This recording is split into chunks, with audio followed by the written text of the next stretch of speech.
ये सफ़र तन्हाई। वो एक छोटा सा मकान था जो बहुत सारे अफराद से आबाद था। वो जानती थी वो बड़े फूफू का घर था जिसमें उनके 6 बच्चे, दादा दादी, एक कुंवारे चाचू ताया के एक बेटे और वो 2 बहनें अम्मी के साथ आबाद थीं। हर वक्त घर में गहमा गहमी और हलचल रहती थी। रिश्तेदार आते जाते रहते थे। घर छोटा था लेकिन खाने पीने और पहनने ओढ़ने की कोई कमी नहीं थी। साथ ही कच्चे सैन वाला घर छोटी फूफू का था जहां वो अपने 5 बच्चों और देवरानी के साथ रहती थी। उनका घर कुशादा था और वहां भी रौनक लगी रहती थी। एक घर में दिल न लगा तो लोग दरमियानी रास्ते से दूसरे घर आते जाते रहते थे। बच्चे दरवाज़ों को हर वक्त मसरूफ़ रखते थे। एक दरवाजे से अंदर आते और दरमियानी रास्ते से गुजरकर दूसरे दरवाजे से बाहर निकल जाते थे। दादा के पास भैंस थीं और उनका दूध का बड़ा कारोबार था। फूफू के घर के लिए 1-2 कमरे का खुला अहाता था जहां भैंस बंधी रहती थी। घर से एक मुतहरिक ज़िंदगी थी। सुबह स्कूल जाना सारे कज़न के साथ मिलकर और शाम को ट्यूशन पढ़ने। 2 रुपये सुबह खर्ची मिल जाती और 2 रुपये शाम को मिल जाती। दूध, दही, मलाई और मक्खन खाने को मिलता था। बिरादरी में मिलना मिलाना रहता तो हर तकरीब के लिए कपड़े, जूते, किसी चीज़ की कमी न होती। एक बच्चा अगर गलती करता जो अगर माफ़ी के काबिल न होती तो बड़े फूफू सहन में बच्चों की लाइन लगाकर लड़कों के महंगे बल्ले से सब की तवाज़े कर देते। सब खुश व खुरम रहते। फ़कत एक वो वाहिद बच्ची थी जो उदास रहती थी, खोई रहती थी। बहुत सोचने की आदत अब्बू से मिली थी जो पास नहीं रहते थे क्योंकि उनकी शादी मैट्रिक के बाद ख़ानदान में कर दी गई थी। लेकिन उन्हें पढ़ने की लगन थी और आज़ाद ज़िंदगी का शौक़, तो वो इसी खातर महीनों दूसरे शहर बल्कि सूबे में रहते। उनका सारा खर्च दादा के ज़िम्मे था और कपड़ा, जूते और दीगर ज़रूरियात फूफू अपने बच्चों की बराबर मुहैया कर देती। फिर भी वो उदास फिरती थी क्योंकि हर वक्त कामों में लगी अम्मी भी उदास रहती थीं। वो बज़ाहिर हंसते लेकिन वो उदास और परेशान रहती थीं। बड़े औलाद और एहसास होने के वजह से वो बहुत महसूस करती थीं। इस कदर हंगामे और चहल पहल में भी वो तन्हाई महसूस करती क्योंकि इसे अपने माँ बाप का साथ और लम्स दस्तयाब नहीं था। कोई आम बच्चा होता तो महसूस कम करता, लेकिन बहुत घर बड़ा पड़ा था और अम्मी कपड़े धोती फिर रही थीं। पास ही चारपाई पर बैठी वो अम्मी को देख रही थी। इसे अम्मी पर बड़ा प्यार आता लेकिन अभी इज़हार नहीं आता था। एक छोटा शीशा इसे चारपाई पर पड़ा था जहाँ बैठी वो फ़कत अम्मी को देख रही थी। वो शीशा उसने उठा लिया और अम्मी पर मरकूज़ कर दिया। अब जहाँ जहाँ अम्मी जाती वो शीशे में उसे देखती तो यूँ लगता पूरी दुनिया में सिर्फ वही दोनों हैं। पूरे घर में अम्मी और वो नज़र आ रही थी। उस खेल में इसे मज़ा आ रहा था। यही वो दिन था जब उसे ऐसे घर में रहने की ख्वाहिश हुई कि कोई ऐसा घर हो जहाँ सिर्फ वो सब मिल कर रहें और इतने सारे लोग नहीं।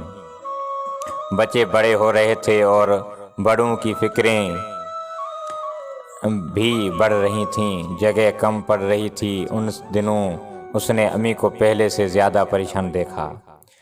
फिर एक दिन ऐसा भी आया, फूफू अपने बच्चों और दादा दादी और चाचू समेत अलग घर चली गईं और उसे छोटे से घर में उन्हें छोड़ गईं। तब तक उनकी ज़िंदगी में 2 भाई भी शामिल हो चुके थे। अम्मी जहाँ थक कर बेफिक्र होकर सालों सोती रहीं, अब बहुत डरती। इसे भी वहाँ डर लगता था। दीवारों पर साए नज़र आते और स्कूल आते जाते खेलते कज़नों के साथ बहुत याद आती थी।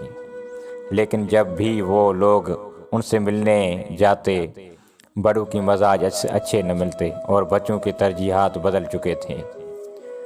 दोनों फूफों की एक दूसरे में जान थी। छोटी फूफू भी अपनी दीवारनी को उसी मकान में छोड़कर वहीं करीब में रहने लगी। रोज़ बरोज़ अम्मी को खौफ और उसे तन्हाई घेरने लगी थी। उन्हीं दिनों में दादा की सख्ती की वजह से अब्बू उन्हें लेने आ गए। वही अब्बू जो कभी कभार आते थे, अब आए तो उसे बहुत खुशी और अम्मी को इत्मीनान हो गया। आखिर वो दिन भी आया जब वो अब्बू की हमरा अपनी नन्हाली शहर की तरफ रवाना हो गई। उसकी दिल में खालीपन और तन्हाई फैलने लगी। अब वो अपनी माँ बाप और बहन भाइयों के साथ एक अलग घर में रहती थी और हर वक्त रोती रहती थी। इसे समझ नहीं आता था वो अपनी माँ बाप की तवज्जो की भूखी थी तो अब खुश क्यों नहीं थी। हर बच्चे में उससे अपनी कज़नों की शक्लें नज़र आती। वो जाने अनजाने हर जगह उन्हें ढूंढती। कभी कभार वो मिलने आती तो इतने उदास न होते जितना वो उन्हें याद करती थी। एक तन्हाई का एहसास था जो वक्त गुजरने के साथ साथ बढ़ता गया और वो रोगी होती गई। अपने बहन भाइयों के साथ भी न खेलती क्योंकि वो उम्र से बहुत बड़े थे। तरह सोचने लगी थी। वक्त आगे बढ़ा तो उसे तकलीफ़ में कमी आ गई, लेकिन तन्हाई की तकलीफ़ ज्यों की त्यों रह गई। पता नहीं क्या बात थी कि वो एहसास ज्यों का त्यों रह गया। इसलिए इतने अरसे में दोस्त बनाए नहीं या खुद बनी नहीं। नवी जमायत में उसने एक दिन रोकर अल्लाह की हुजूर दुआ की कि वो इसकी तन्हाई का सदबाब करे, उसे कुछ दोस्त अता करे। दुआ मुस्तजाब हुई और आते वक्त ने उसे बहुत दोस्त अता किए। वो उसका ईमान उसकी मोहब्बत का महवर ठहरे, लेकिन तशनगी फिर भी बाकी रही। उसे किसी ने इसकी तरह टूट कर नहीं चाहा। किसी ने भी दोस्ती के रिश्ते को इसे मुकदम नहीं रखा जैसे उसने रखा। तन्हाई की आदत ने उसको अंदर एक जारहाना अंदाज पैदा कर दिया जो हर वक्त ताल्लुक रिश्ते को उससे जुड़ने नहीं देता। अपने बाप की तरह उसने किताबों को अपना ओढ़ना बिछोना बना दिया और ख्वाब देखने वाली उम्र में ख़ुद को किताबों से जोड़िए रखा। उसकी सोच और हकीकत की दुनिया में बहुत फ़र्क रहा और यह फ़र्क उसकी ज़िंदगी के बहुत सारे सालों में फैल गया। उसकी हम उम्रें अपने घर और बच्चों वाली हो गईं और वो वहीं की वहीं रह गई। पीछे मुड़कर देखने पर उसे कभी समझ नहीं आई कि यह तन्हाई उसकी आदत थी या फितरत उसकी किस्मत में हमेशा से लिखी गई थी या उसकी सोच में कोई कमी रह गई थी। लेकिन इतना वो जानती है कि उसके अंदर ये एक बच्चा अभी भी ज़िंदा है जो तन्हाई से परेशान है। समरा समीम की ये कहानी आपको पसंद आए तो हमारा चैनल सब्सक्राइब ज़रूर करना।